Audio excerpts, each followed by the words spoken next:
According to Obesity America, the childhood obesity rate has more than tripled in just 30 years. There's an obesity epidemic that is causing children to have adult diseases. School-age children have type 2 diabetes, hypertension, and respiratory diseases because they are obese and inactive. Hi, my name is Alicia Carroll, and I'm a respiratory therapist.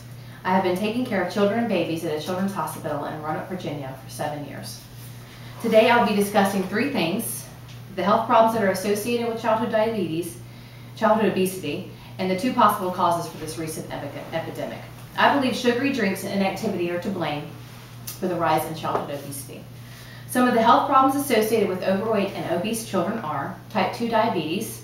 According to PubMed, diabetes is caused by a problem in the way your body makes or stores insulin. Insulin is needed to move blood sugar into the cells where it is stored and later used for energy. Most of the time, type 2 diabetes is caused by being overweight or obese.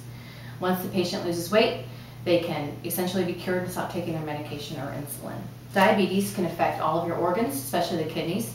Diabetics can have neuropathy, that's nerve damage, where if they don't manage their blood sugars and keep them stable, they can lose parts or all of their feet.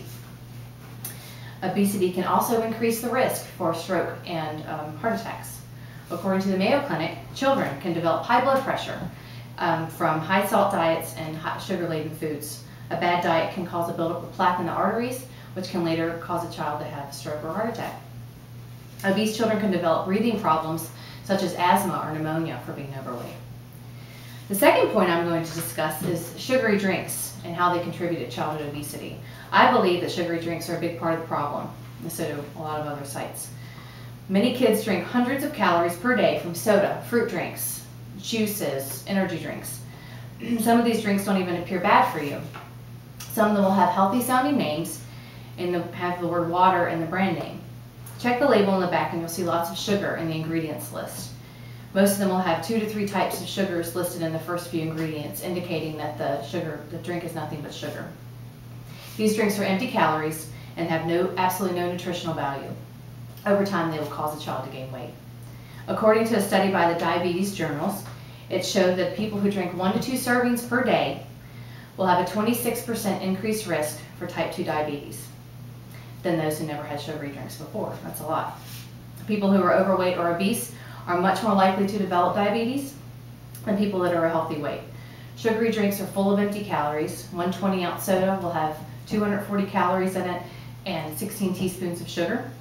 Over time, all these empty calories will lead to weight gain, which then can lead to diabetes and hypertension and respiratory illnesses. This is a 20-ounce soda, and this is all the extra sugar that's in there.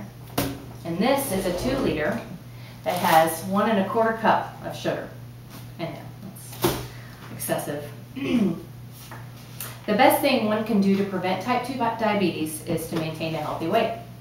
And the final point I'm discussing today is I also believe that inactivity is contributing to the weight gain of children. According to PubMed, being active is always good for you, but some kids are more prone to gain weight than others.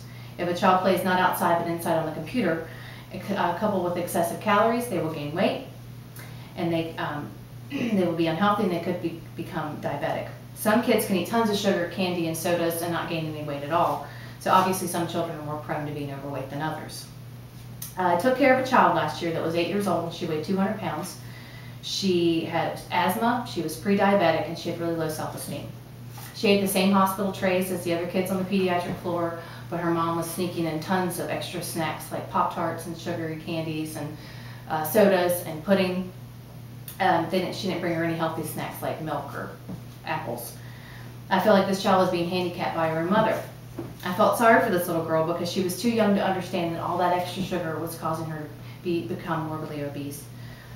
Extra calories coupled with her inactivity was causing her to be heavy. I did talk to the family and this little girl about proper diet and exercise, and asked this child what she'd like to do for fun. She said she liked video games and watching TV with her mom. She also said that sometimes she wanted to go outside and play, but her mom wouldn't let her because she wanted her to stay inside with her mother. I suggested maybe she could buy her a video game that promoted exercise instead of sit-down video games. They both happily accepted that suggestion. I also recommended that her mom cut out soda and sugary drinks from both of their diets and go outside and play with her sometimes so they could do a family thing. I gave them handouts that supported this. I prayed for their journey and into a healthier lifestyle, because obviously what they're doing isn't working. In conclusion, I want you all to be aware of how affected our children are by parental decisions. Parents are the ones who pour the sodas, the drinks, and the juices and hand them to their children. We make the decisions on what to buy and give our kids.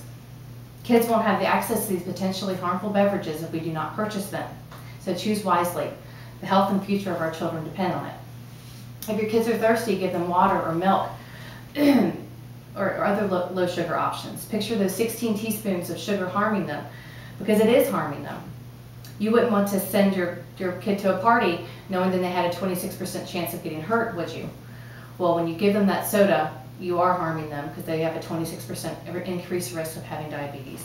And type 2 diabetes causes organ, kidney, and nerve damage. Do your children a huge favor, make better choices for them, and teach them good, healthy choices. Their lives really do depend on it. Thank you for your time.